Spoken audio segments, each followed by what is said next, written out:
In 2026, if you're talking about tech or space or AI, it feels like you're almost always talking about Elon Musk.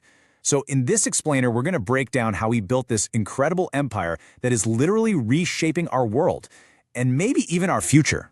So let's just start with a number that's, well, it's pretty hard to wrap your head around.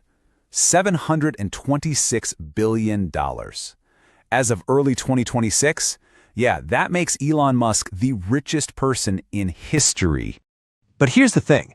This isn't really a story about the money itself. It's a story about the mindset that created that wealth, a way of thinking that let him bust into industries that, honestly, everyone else thought were completely locked down.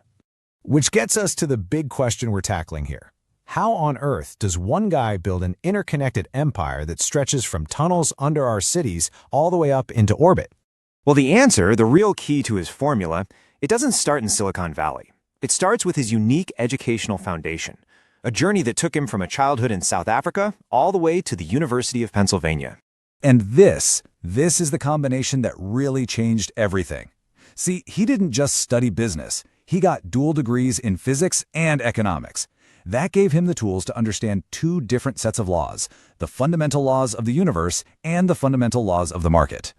And that leads us right to the core concept, the secret sauce, if you will, that he applies to every single thing he does. It's a way of thinking that he pulled directly from his physics background. It's called first principles thinking. Now, most people, we reason by analogy. We do things a certain way because that's how other people do them, or how it's always been done. First principles is the complete opposite. It's all about breaking a problem down to its most basic, undeniable truths, and then building your solution up from there. And as he says himself, this is just a physics mindset in action. It's about totally rejecting conventional wisdom, ignoring what people say something should cost, or what they think is possible, and just starting completely from scratch. And this is a perfect illustration of how it works. Okay, step 1, identify the problem. Rockets are absurdly expensive. Step 2, break it down. What are they actually made of? Aluminum, titanium, copper, simple stuff. Step 3, find the fundamental truth. And here's the aha moment. The raw materials only cost about 2% of the final price tag.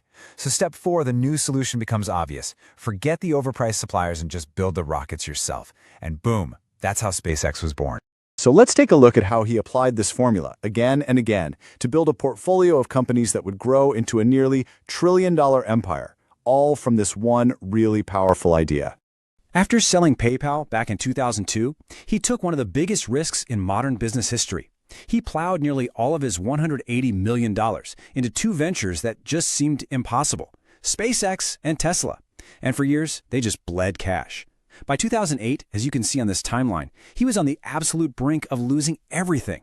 Both companies were just weeks from going bankrupt before a last-ditch NASA contract and one final investment round saved them from total collapse. Okay, fast forward to today, and this is the empire that crazy risk built.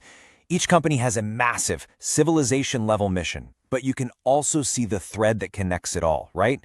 Tesla's AI work for self-driving cars also feeds into the Optimus robot. The huge amount of data from X helps train the Grok AI from XAI. It's all one powerful, interconnected tech ecosystem. And within that ecosystem, the pieces are designed to fund each other in some really brilliant ways. I mean, take Starlink. On the surface, it's a satellite internet company, but its real purpose, it's meant to be the economic engine, the cash cow that generates the billions and billions needed for SpaceX's ultimate goal, building a city on Mars. And its importance is just staggering. According to these estimates, by the end of 2023, Starlink already made up around 40% of SpaceX's entire business. It is the cash machine that's funding the Mars ambition.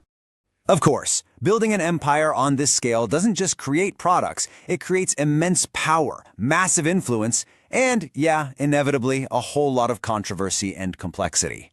This slide just captures that paradox of power perfectly. On one side, Starlink was an absolute lifeline for Ukraine, providing them with a critical communications backbone after the Russian invasion.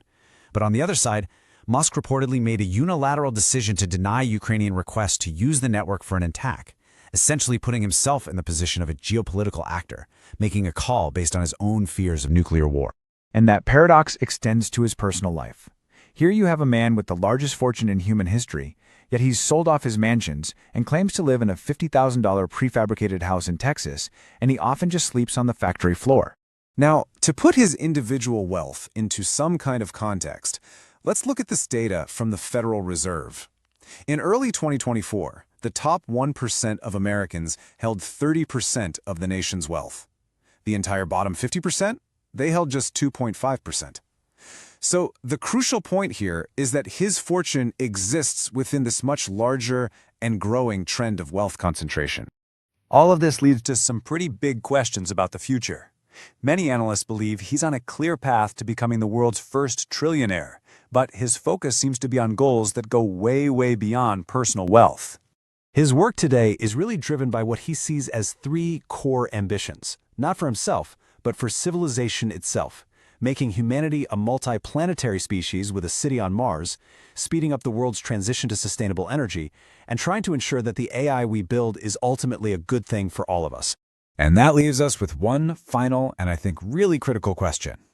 This story isn't just about rockets and cars and AI. It's about what happens when this kind of unprecedented power to shape the future gets concentrated in the hands of one single person. And the real question is, what does that mean for the rest of us?